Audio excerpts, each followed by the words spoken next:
viewers can ask real-time questions of real medical doctors. And here are our hosts, Dr. Mark Vaughn and Dr. Gwen Vaughn.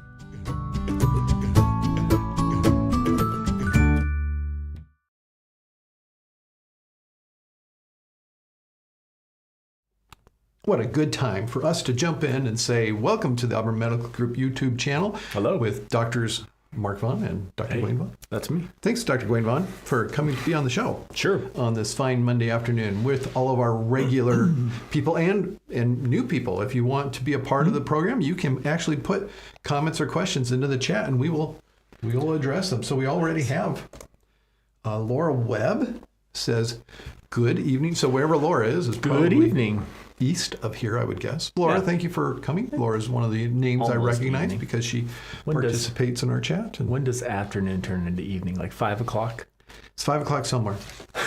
Okay, so we have Laura. Somewhere. And we will have some of the other regular guests here shortly. I'll keep an eye on the chat so that we'll know when they come in. I can actually turn this on so it makes a little sound. When they, at least sometimes they'll do that.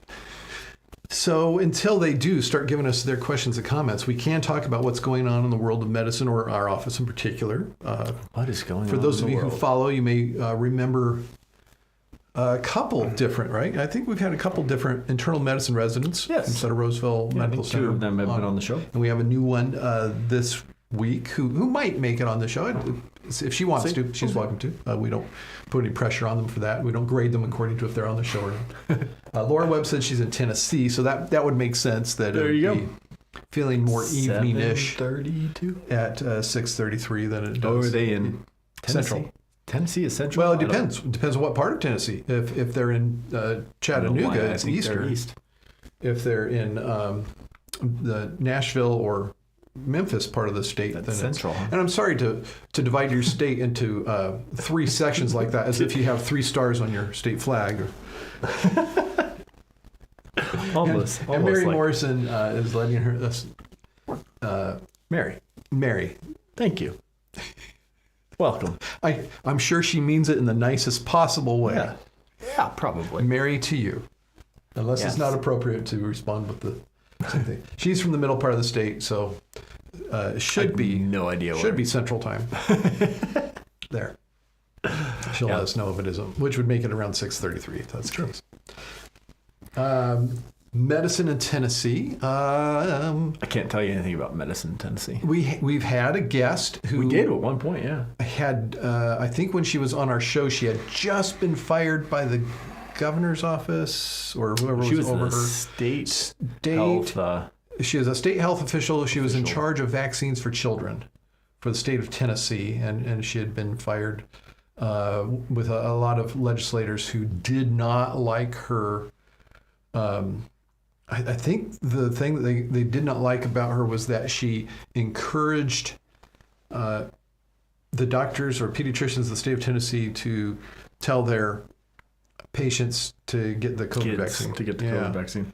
Yeah, that was the thing that got her. And then she moved on, I think, to Washington, D.C. Which was the CDC's recommendation at that time. And then Mary Morrison is from Wisconsin. Which would also be 6:34. Well, kind of aware of time today because at 3:30 there was going to be a SpaceX launch. I like watching those launches, and it was scrubbed. This is going to be the 8th launch of the super heavy booster Starship combo down at Boca Chica. They're trying to change the name of the town to Starbase, Texas. Oh. Good guess, though. I think that might be the county. I'm not sure. Okay. Everything's named Jen Strauss is saying hello from Muskoka, Ontario. My first. Oh, well, thank you for the show. You're very welcome to come back for a second. After that, we'll have a review with you. Then you'll be a regular. And we'll tell you how good of a viewer you've been. if you send in enough comments, or I think super chats are an automatic. That's true. Which do get some people to get regular mention, which I guess this is probably, how far are we into the show? 5 minutes of the show is probably as good a time as any to bring up the name Lindsay Antwine, our super fan on, what's it called? Patreon? Patreon. Yeah, we can show that there, like all the other YouTubers do, so that people know how to get a hold of it. Yeah. Janice thinks we're funny. She says, LOL for lots of love. I said that in my, like, our house, and like my middle son. Lots of love? Yeah. I was like, oh, Did they correct LOL, you? lots of love. Yeah, they correct me. My sons are at that age where they're like, Dad, You're so skibbity. It's not you're that. so skibbity. Dad. Oh, here she is. Okay. Did you know we were talking about you? Your ears were burning. Her ears were burning. This is... Late to the party. No. Oh, no, you can call me anything, just don't call me late to the party. Lindsay, you were not late to the party. Is that The party was early. Oh, I was going to say, there's a saying there somewhere. And yes, and listen, Lindsay, we did actually mention your name already in the show, and we did talk about what a wonderful super fan you are, because we were telling Janice Rouse how to be a super... How to follow in your shoes. Super viewer, super participant in the live chat on this. But nobody's given us a medical comment or question. What do we want to talk about? We were mentioning that we have the resident this week, or this month. Right. And we are watching, we had some questions about what was going on. We saw some things in the news with RFK Jr. maybe taking some actions on vaccine recommendations. And I didn't see any actual actions take place. I just saw that was raising the ire of some people who are keeping a really close eye on that. But Sure. nothing solid yet that you've heard of? Or Not from that. okay. No. So we'll keep an eye out on it. We're watching. I think since the last time we had our show, Texas had an even wider outbreak of measles. Oh. And there was a death. Okay. We should probably look up the most recent numbers on that for the show. So it was, last time I checked, over 100 cases and one pediatric death, which is just There was tragic. a death, an unvaccinated pediatric patient. And gosh, I mean, it's hard to know even where to begin with that. I can't imagine Well, we can tell people Well, what we've been thinking and what kind of discussions we've had here. One of the discussions is that we made sure we have MMR vaccine getting in more stock. MMR vaccines, yeah. It was people born prior to, I could actually look that up on the CDC. People born prior to 1968, not born prior to, getting the vaccine prior to 1968, I believe, is who we need to those be kind of revaccinated if at a middle age. it was to start coming to our region. While it's in Right. Texas, I'm not going to be giving everybody new MMRs who's in that category, because that's, it may not even make it. We don't know.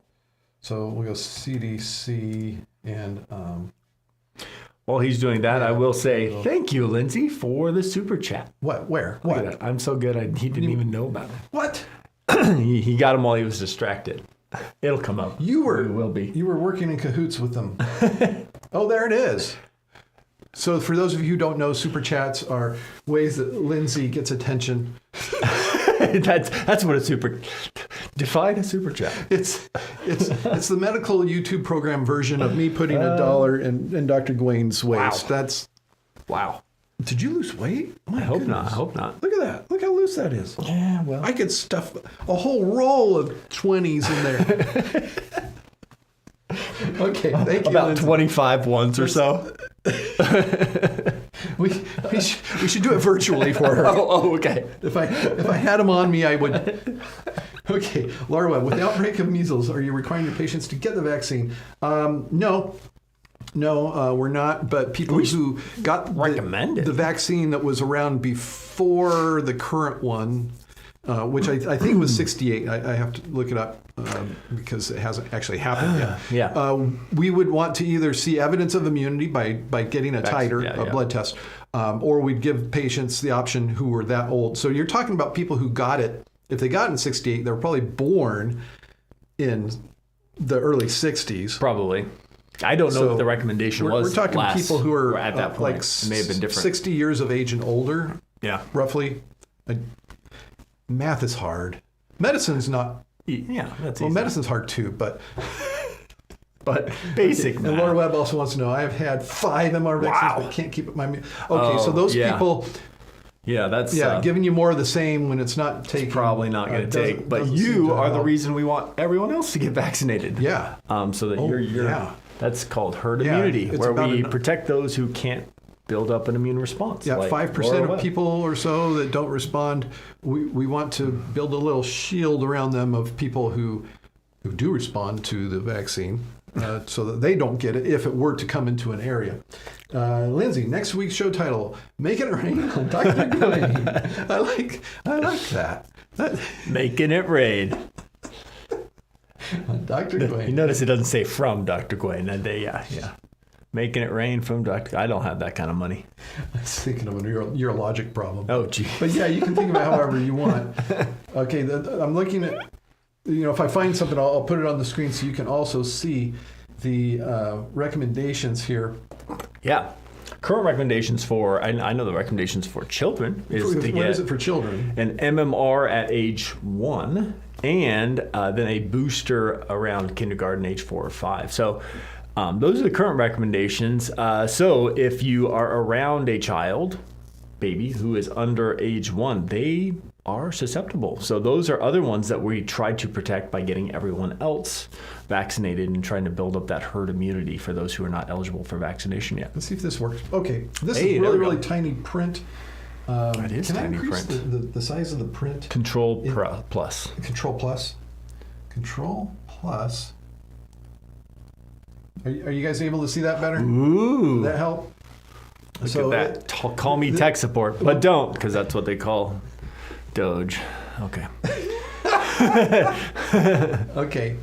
So what I wanted to go over was who should we give it to in this so-called post-exposure prophylaxis. So if you actually knowingly got exposed to a real case of measles, here's what's up for you. So we want to make sure that you've got adequate protection. So even if you did have the vaccine, we would still want you to get the MMR vaccine if we can get it to you within 72 hours of your exposure. And if we can't, but we can do it within 6 days, we want to give you a shot of immunoglobulin to protect you. That's it. That's not the whole simultaneously. Don't give them at the same time. Nope. That's what it says. Nope. Give them one. If this it's practice 72 hours. invalidates the vaccine. That makes sense because then you're you're building just up. Bind up. Yeah, they're just going to all grab them. So makes sense. Let me get back to our comments and questions because I've been distracted by the website there. So they could be saying anything about us right now. And everything probably. No, they're nothing new. It's just Make It Rain from Dr. Gawain. Make it rain. We haven't seen any cases in this area. There was one in this. Last I knew, there was one in the state of California, and I don't know what part of the state. So kind of hard to get really excited about one single case. It could have been somebody who was visiting Texas. Chances are, if there's people who are susceptible around them, that there will be other cases. But an awful lot of people still have had. Yeah, measles is super contagious. And as you get older, super contagious. More people have been vaccinated against it. It's actually a newer thing for us to have parents not wanting to vaccinate their children against MMR or with MMR against measles. Right. Because there's a lot of stuff going around that links, or I shouldn't say links, that accuses it of being linked to autism. Originally it was autism by the Wakefield article in the Lancet back in the late 90s. That's where it came from. It was a case study that involved 12 kids that they later found out that some of the data was just completely falsified, and actually that did open up the question, like, does this cause autism? And the research was done. There were big, huge randomized studies done throughout Europe, and I think Southern Europe, where it looked at it, and even I think Northern Africa, but they did not find that link in it, and so that's kind of been not really a question at this point. But that belief has held on as the anti-vax community has kind of latched onto that as one of the reasons why they don't want to vaccinate children. Yeah. And I've seen this with other things, where even with physicians who should be able to objectively step back and say, okay, when we do this study and we have these controls in place, what do the numbers show? Even with some physicians who should be able to step back and be that objective, if they have seen something occur, so in this example it'd be, I had a patient, we gave them the MMR vaccine, And it was immediately following that they started showing signs of having some kind of neurodivergence. Yeah. And it makes a huge impact. Something called the availability bias, where we make decisions or draw conclusions from something we see right in front of us, and doesn't allow you to take into account those things that you don't see, like something else that happened to them or what their genetics were that were going to come out at that time anyway. So many other explanations are just shut off, and it's just that question: was it the vaccine that did it? Right. And we're able to test, we're able to control and find out, and thankfully the tests have been done. Again, if you watch this show much, you know I'm not the one who says the science is in or that it's been decided, because we always need to be open to new information, which leads us to... But I will say we have very convincing evidence that tells us. Yeah, we can good. say that. I mean, it's very, not very convincing. It looks kind of like... No, it really looks very... It looks very decided. Again, we're open to new studies done differently, somehow more sensitive in the way they're constructed, but not anticipating that would happen based on the data that's been obtained so far. So interestingly, I had a patient today who, this is kind of like last week's show. Remember last week's show with the... This is what we talk about. I only have 20 to 30 minutes with the patient. Devolve into... This was also the first patient of the day, where he was telling about how he didn't want any of the vaccines. I was going over, it was his annual wellness visit, and I was going over, okay, here's what you don't have that's recommended, and we want to protect you against what's out there so that you don't have to suffer consequences of things. And he said he didn't want any of the shots, any of the vaccines. And so I came up with the question, thinking of a quote from Neil deGrasse Tyson. I asked him the question, is there anything that I could show you that would change your mind?